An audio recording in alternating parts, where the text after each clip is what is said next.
The latest official rate rise to 3.6% and subsequent comments from the RBA leave us set for a pause in rate hikes ahead of further key data. Our latest views on the markets and the global backdrop.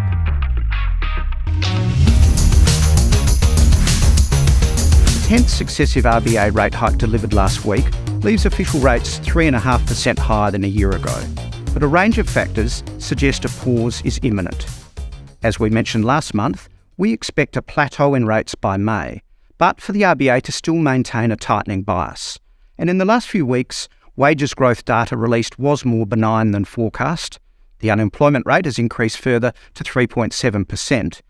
GDP data showed a deceleration in growth and in household spending, and the monthly consumer price index fell from 8.4 to 7.4%, suggesting that the cumulative impact of the aggressive tightening cycle is starting to show.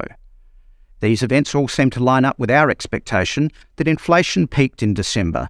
The jobs market, including jobs vacancies, also peaked in late 22, and we expect households to steadily decrease discretionary spending, with a greater share of the family budget needed for interest repayments and the ongoing impact of inflation making all goods and services more expensive. The monthly CPI indicator is a relatively new metric for the RBA to consider, and the quarterly inflation data, out on April 26, will be more important than the next monthly CPI out on March 29th.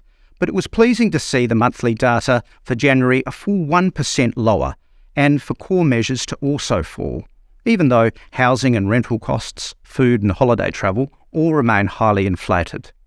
Spending has rotated from goods to services, but through 2023, inflation is hoped to steadily ease back to closer to 4%, not low enough for rate cuts, but gradually improving. The other factor that may influence the RBA and other central banks around the world is stress in the US banking system, with Silicon Valley Bank suddenly in the headlines and US regulators taking action to stabilise their banking system. So, while this is a localised event and is most unlikely to present global contagion risks, it makes further rate hikes in the US much less likely. As the chart shows, the US Federal Reserve is now expected to only take rates to around 5%. Only a week or two ago, a 6% rate was being discussed. But further US data on inflation, jobs and manufacturing will still be closely scrutinised, and volatility in a range of markets will be elevated. For the RBA, it gives another reason to pause rate hikes for the moment, although they will need to keep warning of potentially higher rates until inflation is back near its target.